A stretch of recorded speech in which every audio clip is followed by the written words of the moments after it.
Hello dear students, today I am going to continue chapter number 2 of Organization of Commerce and Management Standard 11 Commerce, session number 4 of Business Services First. In the last session, I completed the first service, that was the insurance service, with the help of the different types, and then after privatization in insurance with the controlling body IRDA. Also, I started the basic information and introductory part of the second service of the business, that is the business services under postal, yani postal department service. I completed that basic information of that one. Now let's start the services which are directly connected with the post department or Indian Postal Department. It includes 17 different services. Dear students, keep in mind this thing. हमें ऐसा लगता है कि postal department बंद हो गया है, यानी कि पब्लिक को, those who are new generation, लेकिन पोस्टल डिपार्टमेंट और Indian postal department is still providing 17 different services. दो out of that we are not using this type of the services because of the information and technology, because of the written information is converted into the different type of the social medias, and also communication is because of the technology. But these are the different services. All the services, 17 services, are important for 1 mark and 2 mark. Keep in mind that point. First of all, very simple, general post या letters, जो अभी 100% totally बंद हो गया है. तो what does it includes? Only small information and communication can be send through post card. जो post card आज हमारे पास, शायद आपने तो देखा भी नहीं होगा, है. अगर देखा है तो दैट इज गुड, अगर नहीं देखा है तो tell me, I will show you. लेकिन पोस्ट कार्ड पहले कम्युनिकेशन या रिटर्न इंफॉर्मेशन के लिए बहुत ज़रूरी था, क्योंकि आपको one place to another place कोई भी इंफॉर्मेशन देनी थी, आपको यही पोस्ट कार्ड यूज़ करना पड़ता था. उसके बाद थोड़ा इम्प्रोवाइजेशन आया और आया इनलैंड लेटर्स कवर्स, यानी पोस्ट कार्ड जो था वो खुला रहता था, अगर किसी के हाथ में आ जाए तो वो पढ़ सकता था. ऐसा कोई करता नहीं है, लेकिन पढ़ सकता था. तो उसको थोड़ी सेफर मोड में डालने के लिए उस टाइम पे आए इनलैंड लेटर्स, जो चारों ओर से, राइट, वो एक रेक्टेंगल टाइप का लेटर होता था और चारों ओर से आप उसको चिपका सकते थे, राइट. वो भी मेरे पास पड़ा है, वो भी हम देख लेंगे. सो ये लेटर्स जो है, ये कवर्स जो है, वो अंदर से बंद हो जाते थे. सो वो थोड़ा हमारे लिए जो प्राइवेसी थे वो रहती थी. तो ये थे जनरल पोस्ट या लेटर्स, जो अभी कहीं भी नहीं चलते हैं. Then after second one, register post, इसको हम बोलते हैं RPAD. ये अभी भी पोस्टल डिपार्टमेंट का एक सर्विस है जो कई लोग यूज़ करते हैं. और mostly when you are giving some of the documents to others, right, in the form of the xerox copies या in the form of the other demanded by the persons, right. आपको job के लिए किसी को resume post करना है, आपको कोई एप्लीकेशन डालनी है, आपको कुछ ऐसा गवर्नमेंट को लेटर लिखना है, आपको कुछ PIL फाइल करना है, और कोई भी डॉक्यूमेंट देना है आपने किसी को, तो you can use this one. This is the safe one, because the receiver will sign on that one and give it back to us. यानी कि पोस्टमैन जाएगा, जो भी है वो उसके घर पे देगा, और उसके बाद जो भी पोस्ट वो रिसीव करेगा बंदा, उसका एक साइन आएगा, और वो साइन किया हुआ पूरा जो अक्नॉलेजमेंट है वो हमारे पास वापस आएगा, right. So that is the thing. और उसका अब तो स्टिकर आ गया है उसका, पहले उसको हाथ से लिखना पड़ता था, तो अब उसको स्टिकर को ही चिपका देते हैं, और एक छोटा सा RPAD का फॉर्म जो आता है, इन the sense of one card, आपको फिलअप करना पड़ता है. So let's see what does it mean. Postal department provides services of registered post. नाम से ही मालूम पड़ता है, पोस्ट है, जनरल पोस्ट जैसा है, लेकिन वो रजिस्टर्ड है, यानी इसका वैल्यू थोड़ा बढ़ जाता है. Such post are delivered by the postal department for which the charges are more than the general postal communication. यहाँ पर पहले जब मैं छोटा था, मैं मेरी बात करूँ तो 15 पैसे से शुरू करके 1 रुपये तक का, आखिर में 1 रुपये का पोस्ट कार्ड मिलता था. और ये इनलैंड जब था वो 50 पैसे का था, वो बढ़ के 2 या 3 रुपया के 5 रुपये, उससे ज़्यादा नहीं हुआ है. तो ये जो था, उससे ये जनरल पोस्ट से ज़्यादा रजिस्टर पोस्ट की कॉस्ट होती थी, right. Charges are more than the general postal communication because it is very safe, क्योंकि उसको आपको चिपका के देना पड़ता था, और बंदे के पास पहुंच जाता है, उसका आपको प्रूफ भी मिल जाता था, एक्नॉलेजमेंट. इसमें पोस्टल में पहुंचा, इनलैंड पहुंचा कि नहीं, उसकी हमें कोई इन्फॉर्मेशन नहीं मिलती थी, लेकिन इसमें आपको मालूम पड़ जाता था कि किसके पास पहुंच गया है. कुरियर जैसा काम था इसका. उसके बाद कुरियर आया. So if the sender of the post requires a proof in the form of the signature of the receiver, it is known as acknowledgement. Some extra charge will have to be paid. ये पहले था. हम talking about the particular 90s 2000 तक की बात करते. उस time में अगर आपको ये पर्टिकुलरली अक्नॉलेजमेंट चाहिए, यानी सेंडर मैं हूँ, मैंने कोई एक डॉक्यूमेंट जीरोक्स कॉपी साइन करवा के उसको मैंने किसी एक अलग जगह पर भेजा है through this RPAD. So simple form में देखा जाए तो this particular process is not more than 5 to 10 minutes. लेकिन if you are in need of the proof that the receiver received your post, then the extra charges was there. But nowadays no extra charges. That means के minimum 25 rupees से चालू होता है up to the your weightage of the particular post. जितना weightage होता है उसके ऊपर से आपका जो भी वेटेज के हिसाब से चार्ज होता है वो लगता है. सो अभी तो ये एक्नॉलेजमेंट कंपलसरी हो गया है, आपको वापस मिलता ही मिलता है. Next one. हाँ, और ये आपको बता दूँ RPAD अभी भी गवर्नमेंट के हर सेक्टर में, अगर समझ लो मैंने कॉम्पिटिटिव एग्ज़ाम दी है, मैं कॉम्पिटिटिव एग्ज़ाम पास हो गया, उसके लिए कोई रिक्वायरमेंट आई और गवर्नमेंट ने पोस्ट थ्रू कुछ मंगवाया, कुछ भी हमारे टेस्टिमोनियल्स वॉट एवर है, तो आपको इसी के थ्रू भेजने हैं RPAD के थ्रू. जनरल पोस्ट तो वैसे ही बंद है, कुरियर के थ्रू वो रिसीव नहीं करते. You have to send through register post. इसका नाम याद रखना RPAD. Okay. Third service under the postal services, that is parcel services. आपको मालूम है कि पोस्टल सर्विस जो और पोस्टल डिपार्टमेंट जो है पोस्टल सर्विसेज के साथ सो मैनी टाइम आपने देखा भी होगा कि इन बस राइट और इन ट्रेन और also in private some of the goods and other services are there. So parcel जिसको हम बोलते हैं वो भी एक प्लेस से दूसरे प्लेस तक ये भेजते हैं. अभी कुरियर का ज़माना है, तो ये जो पोस्ट का सर्विस है थोड़ा डाउन हो गया है, लेकिन रेलवे मेल सर्विस जो है उसमें ये बहुत ज़्यादा चलता है. Let's see. All products other than those prohibited by the law can be sent in the form of parcel from one place to other place. यानी हमारी कंट्री में जो लीगल फॉर्म है related to the one particular good और other things, कि जो prohibited है law के अगेंस्ट में है, जो प्रोहिबिटेड है उसको छोड़कर सभी गुड्स है, जो भी चीज़ें हैं उसको आप पार्सल के थ्रू भेज सकते हैं from one place to another place. For example mobile phone, nowadays it is at the top, that's why. Books, okay, for example different type of the things, okay, वो आप भेज सकते हो. हाँ, जो भी हमारी कंट्री में या पूरे पर्टिकुलर स्टेट में जो प्रोहिबिटेड है, राइट, हालांकि कोई ऐसी मेडिसिन्स होती है, राइट, लिकर के रिलेटेड कोई भी चीज़ होती है, और कई टाइप के ऐसे केमिकल्स होते हैं, राइट, ये सब नहीं जाता है because of the against the law है, ये प्रोहिबिशन है उसका, इसलिए कई चीज़ें ऐसी है, तो उसको हम पार्सल में नहीं भेज सकते. बाकी जो प्रोहिबिटेड नहीं है उसको हम आराम से पार्सल के through one place to another place भेज सकते हैं. इफ़ नीडेड, अगर ज़रूरत हुई, if the needed is there or if there is a need arise, insurance is taken for the parcel too. ये भी बहुत अच्छी चीज़ है. if the risk is there, if you are sending the goods from India, यानी चलो हम outside of the country की बात छोड़ दें, फ्रॉम आनंद टू नडियाद, बहुत स्मॉल और बहुत लेस डिस्टेंस है, और उसके बाद आगे जाए तो आनंद टू अहमदाबाद, थोड़ा ऊपर जाए तो अहमदाबाद टू बेंगलोर, थोड़ा ऊपर जाए तो आनंद टू जम्मू, थोड़ा ऊपर जाए तो कोई एक पर्टिकुलर स्टेट से दूसरे स्टेट के कोई बिग सिटीज़ में, तो उस टाइम पे रिस्क बढ़ जाता है. आप ऐसी चीज़ भेजते हो, शायद वो भी लाइट वेट हो लेकिन रिस्की हो. कई बार आप कोई डिज़ाइन बेचते हो, कई बार कोई आप ऑर्नामेंट्स बेचते हो, राइट, ये कुछ भी चीज़ आप बेच सकते हो, कोई भी प्रोहिबिशन नहीं होना चाहिए, वो सब आप भेज सकते हो. You can send anything. So अगर ये ज़रूरत पड़ी तो आप इसका इंश्योरेंस भी ले सकते हो, क्योंकि रिस्क है. रिस्क कैसा है, तो मे बी चोरी का रिस्क है, मे बी डकैती का रिस्क है, छोटी बहुत चीज़ें आपको मालूम होती है, यहाँ से वहाँ जाती हो, किसी को मालूम पड़ जाता है, सो मे बी तो उसका भी रिस्क है. और समहाउ, राइट, नेचुरल कैलामिटीज़ कभी भी आ सकती है, ऐसा भी कुछ रिस्क हो जाए तो डैमेज हो जाए, टूट जाए, खो जाए, तो उसके लिए भी आप इंश्योरेंस ले सकते हैं. हमने ऑलरेडी डिस्कस कर चुके हैं ये सब. So you can take particular insurance for the parcel. तो आप पार्सल का भी इंश्योरेंस ले सकते हो, लेकिन आपको ये मालूम कि ये पार्सल की इन्फॉर्मेशन हमें इंश्योरेंस में नहीं सीखे, हमें इतना ही सीखे गुड्स, यानी पर्सनल पार्सल है. यहाँ से मैं जम्मू में समझ लो कि 5000 की कोई मैंगोस बेचता हूँ, right.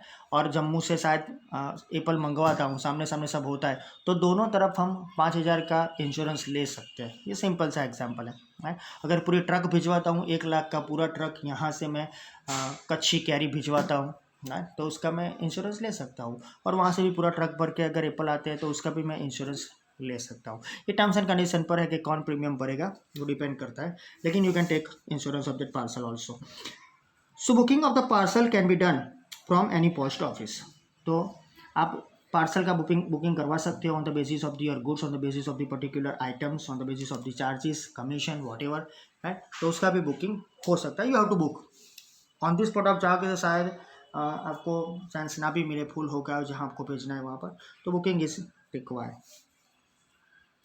Generally the sender of the parcel pays fees to the post office, it is on the basis of terms and condition, but mostly जो भेजता है वही पैसे भरता है as per this one, okay.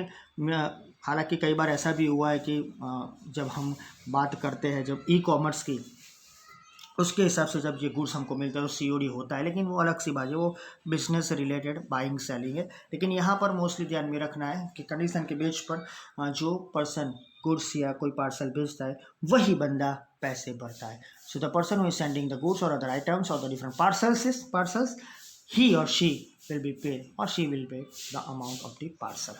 That is the thing. Next one, under this parcel services one other services is available, that is VPP. ये पहले बहुत ही चलता था जब कैश ऑन डिलीवरी नहीं था, राइट, जब ऑनलाइन ट्रांजेक्शन्स नहीं हो रहे तब VPP होता था, वैल्यू पेएबल पोस्ट। अब ये क्या है, राइट, ये 2 मार्क के लिए याद रखो वैल्यू पेएबल पोस्ट क्या है। समटाइम्स इट हैपन्स कि इन पार्सल सर्विस, यहाँ याद रखना स्पेलिंग मिस्टेक हो तो रेक्टिफाई कर लेना। In parcel service VPP is more popular, बहुत ही पॉपुलर पार्सल सर्विस इसमें ये है। एनी प्रोडक्ट और प्रोड्यूसर और सेलर, यानी जो प्रोड्यूस करता है वो प्रोड्यूसर और जो सेलिंग करता है वो सेलर। तो प्रोड्यूसर और seller on receiving N order for a product sends a parcel through the postal department and receiver of the parcel pays the parcel charges and also the price which is pre-decided to the postal department, which is in turn is passed on to the sender. तो ये पूरा process है, ये सब कुछ आप सीख चुके हो in the sense because of now you are very aware about the e commerce cash on delivery. So पहले जब कैश ऑन डिलीवरी नहीं था तब वो VPP के तौर पर जाना जाता था, आपको एक कोड दिया जाता था, वो कोड आप एंटर करो, फिर आप ऑर्डर बुक करो, उसके बाद आपके घर पे पार्सल आएगा, पार्सल पर अपना और दोनों को मैच करो, मैच करने के बाद give the money to that particular person who is coming to give you the parcel and also some of the commission, that is the pre decided amounts, यानी charges. So these are the charges that is related to value payable post. यानी simple, you have to book the order. Now it is online, but before 5, 10 or 15 years it was through only the telephone. Right, जो हम भारत संचार निगम limited जो है हमारा BSNL, right, उसके जो हम छोटे बहुत जो पीसीस आते थे, आपको मालूम है उसको हम डबला बोलते हैं अभी भी, राइट, डबला में फ़ोन करो लाइक दैट। सो उसे एक स्पेसिफिक नाम दिया था लैंडलाइन, राइट। तो वो लैंडलाइन जो है उससे हम फ़ोन पर ऑर्डर बुक करवाते थे, हमारे घर पर पार्सल आता था, उसके बाद वो जो मैंने बोला वो कोड सामने सामने एक्सचेंज होता था, पार्सल चार्जेस और जो अमाउंट है जो पर्टिकुलर गुड्स आपने मंगवाए हैं, फॉर एग्जांपल कोई बुक मंगवाई है, फॉर एग्जांपल आपने कोई ऑर्नामेंट्स जैसी चीज़, इमिटेटिव ज्वेलरी मंगवाई, कोई भी चीज़ जो आपने ऑनलाइन TV मंगाए, कोई भी चीज़, पहले ऐसा नहीं था, TV वगैरह नहीं आता था, छोटी छोटी चीज़ें आती थी, तो जो भी आप मंगवाते थे उसका दोनों का चार्ज मिला के आपको बंदे को देना है, राइट, और उसके बाद वो जाएगा पोस्टल डिपार्टमेंट को, राइट। अब ये सर्विसेज कुरियर वाले भी प्रोवाइड करते हैं, राइट, आपने कई चीज़ें देखी होंगी TV पर भी, वो हमारे 4th चैप्टर में आएगा तब हम डिटेल में जाएंगे, right. Now next one that is speed post parcel. अब जो हमने पार्सल सर्विसेज देखी उसका ही एक वेल एडवांस्ड जो टाइप बोला जाए वो स्पीड पोस्ट है। जो पोस्ट देखा, रजिस्टर पोस्ट देखा, वैसा है। The postal department guarantees to the deliver और to deliver the particular post और parcel within a stipulated time within the places decided in India. तो ये बहुत इंपॉर्टेंट चीज़ है कि पोस्टल डिपार्टमेंट आपको एक गारंटी देता है कि वॉट एवर और विच एवर थिंग्स और द गुड्स और parcel you give or you send through the postal department, they will deliver that parcel, that particular post within a stipulated time period, and also keep in mind this thing, within the places decided in India. तो आपने जो parcel भेजा है, हम parcel को याद रखते हैं, आपने जो पार्सल भेजा है वो पोस्टल डिपार्टमेंट जो डिसाइड किया हुआ टाइम है 24 आवर्स, 48 आवर्स, 12 आवर्स, उसमें वो भेज देगा, वहाँ तक सामने वाले तक वो पहुँच भी जाएगा इजीली, है। लेकिन ये जो पर्टिकुलर प्लेसेस है वो ऑल इन एडवांस डिसाइडेड। अगर आप एक सिटी से कोई रूरल एरिया में ये पार्सल भेजना चाहते हो तो शायद स्पीड पोस्ट से वो पार्सल ना जाए, लेकिन नियर बाय जो पर्टिकुलर पोस्ट ऑफिस है उसमें चला जाए, जो हम बोल सकते हैं बड़ा पोस्ट ऑफिस है उसमें, क्योंकि गांव में एक चीज़ के लिए कोई जाता नहीं है, एक सिंपल सा चीज़ है। लेकिन हाँ, ये स्पीड पोस्ट सर्विसेज आपको इमरजेंसीज में बहुत काम में आती है। उसके चार्जेस पोस्ट से थोड़े ज़्यादा होते हैं। So the charges are higher for this type of the speed post और पार्सल दैन जनरल पोस्ट और parcel. So it can also be insured if required. So हालांकि ये सब चीज़ें अब थोड़ी कम हो गई because of courier services are there, but keep in mind the thing, अब याद रखिए ये उसको हमेशा याद रखें कि इसके चार्जेस जनरल पोस्ट से ज़्यादा होते हैं, also because they are providing the services very speedly, and also like the particular postal services आप इसका इंश्योरेंस भी करवा सकते हो। आगे की सर्विस है एक्सप्रेस पार्सल। जो स्पीड पार्सल था, स्पीड पोस्ट थी, जनरल पोस्ट था, उससे थोड़ा एक्सप्रेस। तो क्या है ये? This service is available for both individuals and business units. वैसे भी हर सर्विस दोनों के लिए होती है, लेकिन एक्सप्रेस सर्विस के लिए हमने ये एक एक्स्ट्रा इन्फॉर्मेशन है, तो याद रखना कि बोथ द पार्टीज यानी इंडिविजुअल्स और business can use this type of the express parcel. So this parcel service और express parcel is sent very speedily within the prescribed time limit, like our speed post. It is also sent through the postal department, right, within the prescribed time period. They will send very speedily. Postal department sends either through air or through any other fast route. So ये भी याद रखना, speed post है mostly, हालांकि वो railway के through जाता है, राइट, और उसको आरएमएस से हम जानते हैं रेलवे मेल सर्विस के, और सबसे ज़्यादा हमारे लिए तो आरएमएस ही सर्विस प्रोवाइड करता है। लेकिन उससे भी ज़्यादा स्पीड में कुछ करना है तो you can utilise the service from the postal department, that is express parcel. और ये जो है वो ज़्यादा स्पीड से जाएगा, they are always trying to send within the prescribe time period through the air और अदर फास्टेस्ट वे।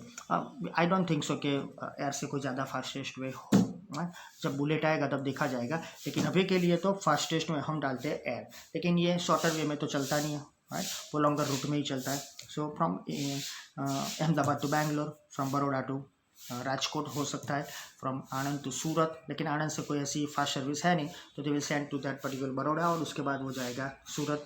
सो ये सब सर्विसेज जो है वो जाती है। लेकिन अगर आपको कहाँ छोटे एरियाज में भेजना है, ये छोटे गाँव में, तो ये सर्विसेज नहीं चलती है, ये याद रखो। तो fastest route, so the fees for this is even higher than the speed post.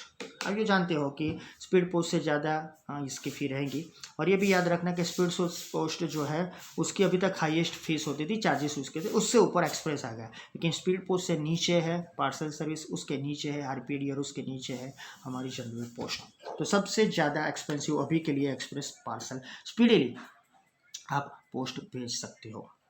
Next one under this saving services. अब जो सर्विसेज अभी तक हमने देखी, टोटल 5 सर्विसेज, ये जो 5 सर्विसेज थी वो कम्युनिकेशन और इन्फॉर्मेशन की थी, यानी रिटर्न इन्फॉर्मेशन आपको देनी है, कुछ गुड्स देना है, कुछ चीज़ें बेचनी है आपने, राइट। तो like that you can utilize this services from the general post to express parcel. Now let's move to the other services which are connected with the savings, यानी 4-5 सर्विसेज ऐसे भी हम देखेंगे कि directly you can save your money through the postal department. So अभी तो हमारे दिमाग में, यानी आपके दिमाग में एक ऐसी चीज़ होगी, may be you have that type of the information that postal department is only for the post, right? You can send the post, you can receive the post to the postal department, but also the postal department is providing the saving services. Under that, the first one, yani total 6th one, saving services. Let's start. Postal department, just like banks, provides various types of saving schemes or services. तो actually this work is belongs to the particular banking sector, यानी वो हमारी service number जो है last में, वो chapter separate है हमारा, वो हम देखेंगे उसमें। But this particular postal department is providing the services like banking, they have the license through the central government. So what about the services postal department is giving? तो saving account, 5 year recurring deposit. ये recurring deposit क्या है? Recurring deposit ऐसा है कि आपको account खुलवाना है और जो डिसाइड किया, प्री डिसाइड किया वो अमाउंट है वो हर दिन, हर महीने, हर पर्टिकुलर टाइम पीरियड जो 15 डेज है यानी फोर्टनाइट है वो आपको भरना होता है, उसका टाइम पीरियड नक्की होता है। ओके, तो 5 ईयर रिकरिंग डिपॉजिट है, उसके बाद आपको पैसे वापस मिलेंगे। डिटेल है इसके नीचे, हम देखते हैं। उसके बाद है टर्म डिपॉजिट्स, राइट, वो भी है हमारे अंदर। मंथली इनकम प्लान्स, राइट, जिसको हम MIP और MISP बोलते हैं, मंथली इनकम स्कीम और monthly income plan. Then after senior citizen saving certificates, okay, जो सीनियर सिटीजन्स होते हैं वो रिटायर हो चुके हो तो उनको एक फिक्स इनकम मिले, उसके लिए सर्विस स्टार्ट की गई है। उसके बाद है 15 साल के 15 ईयर्स पब्लिक प्रोविडेंट फंड। हालांकि आप अगर कॉर्पोरेट सेक्टर्स में हो और more than 30 employees are working as per the government rule, as per the particular different human resource department, आपको उनका PF यानी प्रोविडेंट फंड काटना पड़ता है 8% से लेके दोनों साइड 8%। वो भी हमारे सिलेबस में है तो वो देखेंगे, लेकिन आपके सैलरी में से जितना अमाउंट कट होगा उतना सेम अमाउंट आपकी जो भी कंपनी है और जो भी यूनिट है आपको देगा। तो सिंपल, ये 15 साल के पब्लिक प्रोविडेंट फंड है, तो ये तो आपको पैसे भरने हैं, because you know that one कि अगर आप ऐसे यूनिट में काम करते हो जहाँ PF कट नहीं होता है तो आप इसका यूज़ कर सकते हो। पब्लिक प्रोविडेंट फंड इसको बोलते हैं PPF, जो पोस्टल डिपार्टमेंट चलवाता है। उसके बाद है 5-10 साल के किसान विकास पत्र, जो बीच में बंद हो गए, KVP इसका नाम है, फिर से चालू किया गवर्नमेंट ने। उसके बाद गवर्नमेंट की एक नई सोच है जो हमारे लिए बहुत जरूरी है, सुकन्या समृद्धि अकाउंट। ये लड़कियों के लिए after the completion of 18 years the particular child, right, he और शी, जो भी है, मोस्टली सी सुकन्या है इसलिए, तो ऐसे बच्चों के लिए भी है बैंकिंग में, लेकिन हम यहाँ सुकन्या बात करें, लड़कियों को वो पैसे मिलेंगे, तो उसके लिए आपको सेविंग करना है। तो दीज आर द सर्विसेज, उसमें से कई सर्विसेज हमारे नीचे है तो हम देखेंगे। So also just like bank, post office saving account can also be open for which checkbook is given, and now there is the facility of ATM card too. So if you are living in Anand or if you are living in Anand district, तो आपने कभी general post office visit किया होगा, तो now they have that facilities, उसका ATM भी है। और अभी के लिए आपको बता दूं कि इंडियन पोस्टल डिपार्टमेंट ने एक नया शुरू किया 2010 के बाद। Actually it was started after 2014 but initiation was started in 2010। आप पासपोर्ट भी अब वहाँ से करवा सकते हो, रजिस्ट्रेशन से लेके you can get the passport from the particular postal department. So that is the thing. लेकिन ये बैंकिंग सेक्टर याद रखना, आप ओपन करवा सकते हो अपना saving account, you can take the benefit of chequebook and also ATM centre is. So dear students, ये बात हुई हमारी सेविंग सर्विसेज की, और सेविंग सर्विस में हम आगे जाते हैं। रिकरिंग डिपॉजिट ये क्या है? So according to this scheme the account holder has to pay the amount as decided. तो मैंने अगर पोस्टल डिपार्टमेंट में अकाउंट खुलवाया है on the basis of this recurring deposit या फिर सेविंग अकाउंट, कोई भी अकाउंट खुलवाया है मैंने बैंकिंग सर्विस के तौर पर, लेकिन वो पोस्टल डिपार्टमेंट में होना चाहिए। सो मुझे जो भी डिसाइड की गई हुई अमाउंट है, per day 100 rupees, per month 500 rupees, whatever, right, on or before the pre decided date to the post office. तो मुझे जो भी डिसाइड की गई है डेट, एवरी मंथ 10th, हर महीने की 10 तारीख को 500 रुपये मुझे पोस्टल डिपार्टमेंट को भरने on the basis of recurring. वो रिकरिंग बोला जाता है, आपको मालूम है। और ये सब कुछ जो डेली वेजर्स है वो करते ही है उनका सेविंग के लिए, राइट। और एक बंदा ही होता है जो एक पर्टिकुलर एरिया होता है उसमें वो गवर्नमेंट यानी कि पोस्टल डिपार्टमेंट के अंडर काम करता है, लाइसेंस होता है उसके ऊपर, और ये कलेक्शन करता है। At the end of 5 years when the account matures the entire principal यानी जो भी अमाउंट इकट्ठी हुई है वो, तो 5 साल के बाद ये जो भी अमाउंट इकट्ठी हुई है, आप समझ लेते हो हर महीने, अगर हर रोज आप 500 देते हो, हर रोज 500, अगर चलो छोड़ दो ये कैलकुलेशन आपको मिस्टेक होता है, तो हर रोज आप 100 देते हो, तो 30 दिन के बाद, 30 दिन का काम करो, तो 30 दिन के बाद 3000 रुपये बैंक में हो गए, एक महीने के 30,000 हो गए, तो at the end of the year वो होंगे 36,000, 101%। और at the end of the year वो 36,000 हो गए, तो 5 साल के बाद वो हो जाएंगे, राइट, 1,80,000। तो एक साल के 36,000 के हिसाब से वो 1,80,000 हो जाएंगे, राइट। तो आप समझ सकते हो कि जो 100 रुपये का एक कैलकुलेशन, जो महीने में आप 3,000 रुपये इकट्ठा करते हो, राइट, हर रोज का, वो 12 महीने के बाद 36,000 हो जाते हैं, और वो 5 साल के बाद 1,80,000 हो जाते हैं। ये इजी कैलकुलेशन है आपके लिए, अगर आपको देखना चाहते हो तो हर रोज के 100 रुपये इंटू 30 दिन के 30 यानी 3,000 हो गए, और 3,000 के हिसाब से इंटू 12 महीने के 36,000, और 36,000 इंटू 5 ईयर्स तो 1,80,000। तो 5 साल के बाद आपके अकाउंट में ये 1,80,000 होंगे। लेकिन लेकिन लेकिन ये जो अमाउंट है ये सिर्फ 1,80,000 नहीं होगी। द मैच्योरिटी पीरियड जो आएगा 5 साल के बाद, द एंटायर प्रिंसिपल अमाउंट जो 1,80,000 मैंने बोला वो along with the interest will be received by the account holder. यानी मैंने जो 100 रुपये दिए हैं हर रोज के 1,80,000 तो मुझे मिलेंगे 5 साल के बाद, लेकिन उसके ऊपर जो पोस्टल डिपार्टमेंट ने इंटरेस्ट रेट डिसाइड किया हुआ है उसके हिसाब से मुझे पर ईयर का इंटरेस्ट भी मिलेगा से 6.5%। तो सिंपल चीज़ हो गई, राइट। मैंने साल के 36,000 इकट्ठे किए, उसके हिसाब से अगर मुझे 6.5 मिलेगा तो मेरा इंटरेस्ट के साथ जो हो जाएगा, फिर से एक बार कर लेते हैं, पूरा इंटरेस्ट 100 होना चाहिए, राइट। तो मैंने 36,000 जो एक साल के लिए, तो उसके बाद पूरा इंटरेस्ट इंटू 6.5 डिवाइड बाई 100, तो एक साल का मुझे इंटरेस्ट मिलेगा 2,340। इंटरेस्ट आपको कम लगेगा, लेकिन 5 साल के बाद देखेंगे तो into 5, so that is 11,700 plus 1,80,000, तो यू विल गेट 1,91,700 अप्रोक्सीमेटली। हम राउंड फिगर में जाए तो हमको 1,90,000 तो मिलेंगे ही मिलेंगे। ये सब इन्फॉर्मेशन है यार। रेट्स ये पहले 8% था, 8.5 हुआ, 8.25 हुआ, 7.5 हुआ, 7.75 हुआ, 6.75, ये रेट बदलाता जाता है, लेकिन रिकरिंग का इतना सारा नहीं होता, ये भी मैं आपको बता देता हूँ।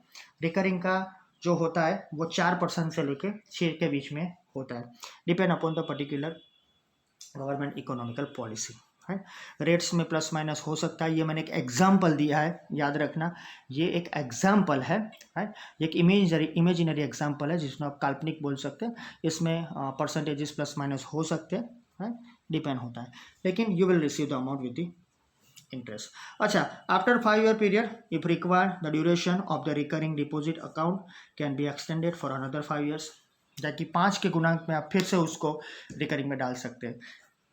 यानी कि क्या हुआ, जो आपने हमारे इमेजिनरी एग्जाम्पल में देखा कि 1,92,700 हम मिल रहे थे, हम 1,92,000 रखते हैं, तो वो जो पैसा मुझे मिला उसको मैंने फिर से 5 साल के लिए डाल दिया और रिकरिंग तो चालू है, तो फिर से 10 साल के बाद मुझे मिलेंगे जो भी अमाउंट है 3,80,000, 19 इंटू 2 करके अब जो भी 4 लाख के जो भी आएगा, राइट, अप्रोक्सीमेटली सेम। लेकिन एक चीज़ याद रखो, गवर्नमेंट की पॉलिसी के हिसाब से जो रेट्स ऑफ इंटरेस्ट है वो प्लस माइनस होते रहते हैं, राइट, मंथली बेसिस के ऊपर इकोनॉमिकल चेंजेस जो आता है, मॉनिटरी पॉलिसीज जो चेंज होती है उसके हिसाब से।